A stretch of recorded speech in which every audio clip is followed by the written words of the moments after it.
श्रीमद्भागवत कथा भाग 115। वासुदेवस्य ये भक्ताः शान्तास्तद्गतमानसः तेषां दासस्य दासोऽहं जन्मनि जन्मनि। तृतीय स्कंध 5वां अध्याय। दृष्टा दृश्य।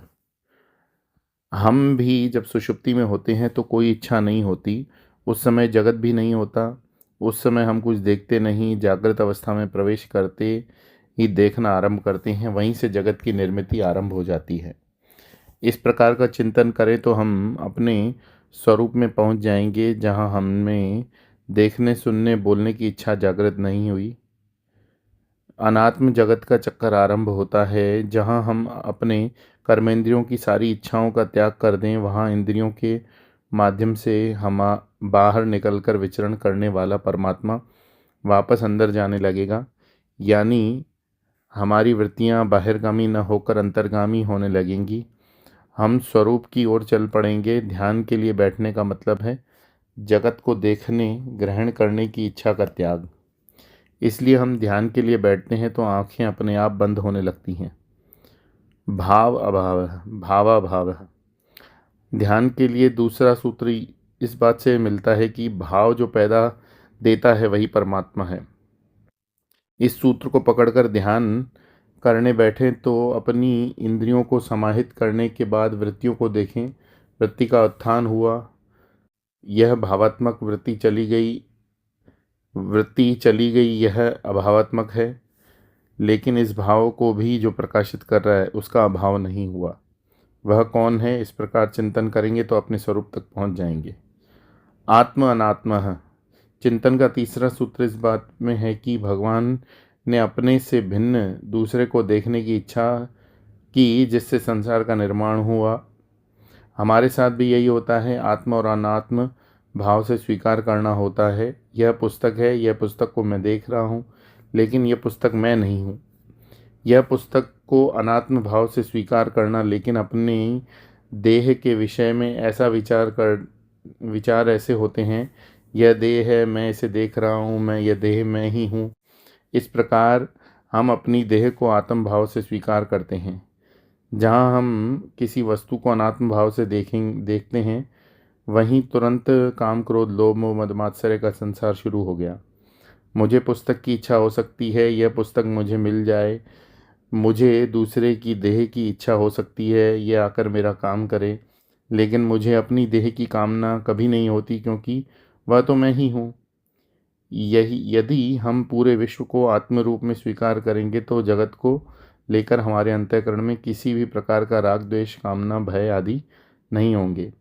यही सूक्ष्म ज्ञान हमें सृष्टि की निर्मिति के इस प्रसंग से ग्रहण करना है। कार्य कारण। भगवान ने अपनी माया शक्ति के द्वारा कार्य कारण का भाव निर्माण कर दिया। यह जगत कार्य कारण स्वरूप है, अतः इस जगत को छोड़कर परमात्म तत्व की प्राप्ति करनी है तो कार्य कारण का भाव छोड़ना होगा। इस जगत का अन्वेषण करने की भौतिक शक्ति शास्त्र की पद्धति कार्य कारण के आधार पर होती है। इसलिए इस पद्धति से चिंतन करने से हम स्वाभाविक ही कार्य कारण भाव में फंस जाते हैं। लेकिन विज्ञान की प्रगति कितनी भी हो जाए, अंततः एक स्थिति आती है कि सारी वैज्ञानिक प्रक्रियाएं और विचार पद्धतियां पंगु हो जाती हैं। जैसे यदि हम वैज्ञानिक पद्धति से आकाश के विस्तार का माप जानने बैठे तो क्या जान पाएंगे। विज्ञान कहता है कि पृथ्वी का निर्माण 398 करोड़ प्रकाश वर्ष पहले हुआ। हम 1 घंटा, एक साल, 100 साल, 1000 साल तक की बात सोच सकते हैं। 5000 साल की बात सोचने में बड़ी कठिनाई लगती है। और 398 करोड़ प्रकाश वर्ष, क्या यह माप आपकी बुद्धि में समाता है? अपनी वर्तमान स्थिति से इतनी दूर चाहे देश के माध्यम से आकाश से जाएं या काल के माध्यम से जाने का प्रयत्न करें, दोनों ही परिस्थिति में हमारी बुद्धि जवाब दे देती है। देश और काल को अपने से दूर जाकर समझना चाहेंगे तो केवल अज्ञान में ही नष्ट होंगे।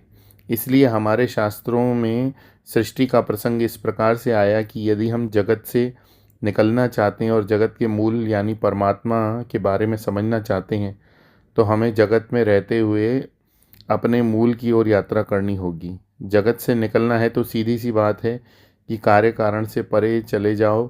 जैसे यदि आप विचार इस प्रकार कर रहे हैं कि मैं ये गुस्सा क्यों करते हैं, अर्थात गुस्से का कारण क्या है, तो आप कार्य कारण में फंसे रहते हैं। इससे परे चले जाने का अर्थ है उपरोक्त वाक्य से क्यों निकाल देंगे तो विचार इस प्रकार हो जाएगा, ये गुस्सा करते हैं, फिर विचार करिए कि इनके साथ किस प्रकार का व्यवहार करें कि आपका मन शांत रहे, कि अपना मन शांत रहे।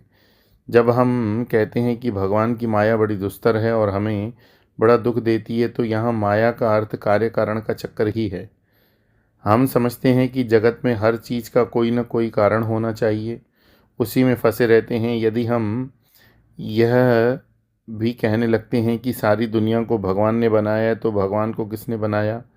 इस संदर्भ में हमेशा मुझे खिलौने का चिंपांजी याद आता है, जिसके हाथ में झांझ होती है, चाबी भर देने से वह झांझ बजाता हुआ नाचता है। इसी प्रकार भगवान भी हमारी बुद्धि में चाबी भर देते हैं और हम जिंदगी भर नाचते रहते हैं। यह क्या मतलब है की बात है? इस उसने ऐसा क्यों कहा, उसने इस शब्द का प्रयोग क्यों किया? कभी कभी तो हम अदालत तक पहुंच जाते हैं कि मैं ऐसा कोर्ट में साबित करके ही रहूँगा, जब तक साबित नहीं कर देता मैं चैन नहीं लूँगा। अरे भैया, जानबूझकर अपना चैन गंवा गंवा कर क्या पाओगे? भूल जाओ उन सब बातों को, और कुछ लेन देन का, जायदाद इत्यादि का झंझट है तो भी थोड़ा बहुत कम अधिक में समझौता करके शांत रहो। कानूनी कार्रवाई से किसी को कुछ प्राप्त नहीं होता। जीतता तो हमेशा वकील है, क्योंकि मुवक्किल हमारे हारे या जीते जाते हैं। उसको तो अपनी फीस मिल रही है, लेकिन लोगों को हमारी बात समझ में नहीं आती। अपनी प्रवचनमाला मौज में रहो में हमने इस विषय का प्रतिपादन सरल भाषा में किया है। भगवान का नाम नहीं ले सकते तो कोई बात नहीं, अपनी डिक्शनरी से दो शब्दों को निकाल दो, क्यों और कैसे, यानी why and how. We go on whiling our time by howling at the world, why how. कुछ नहीं होता इनसे, यह ऐसा ही है। इस हमको इनमें कुछ अन्वेषण नहीं करना। इस जगत में सब संभव है। हम यदि पानी में गोता खाएं, उस समय हमें कोई चॉकलेट खाने को कह दे तो हम नहीं खा सकते, लेकिन कछुआ पानी में है रहते समय भी ही खा सक पाता है। क्यों? यह ऐसा है। सभी स्तनपायियों जीवों के शरीर पर बाल होते हैं। व्हेल मछली के भी स्तनपायी जीव है। वह अंडे नहीं देती, सीधे बच्चे ही निकालती है, लेकिन उसके शरीर पर बाल नहीं होते। क्यों होता है ऐसे? ये सब देखो और आनंद लो बस। इसी प्रकार आपका प्रश्न है, ये गुस्सा क्यों करते हैं? करते हैं तो ऐसे ही हैं। आनंद लो दुनिया को देखकर आनंद लोगे तो भगवान की माया से निकल जाओगे। लेकिन आनंद इस प्रकार मत बिखेरना कि अभी अभी पड़ा और आप गुस्सा कर रहे हैं, मुझे बड़ा आनंद आ रहा है, और करो। इसे अपने मन में ही रखना। मैत्रेय जी सृष्टि के निर्माण की चरणबद्ध प्रक्रिया विस्तार से बताते हैं।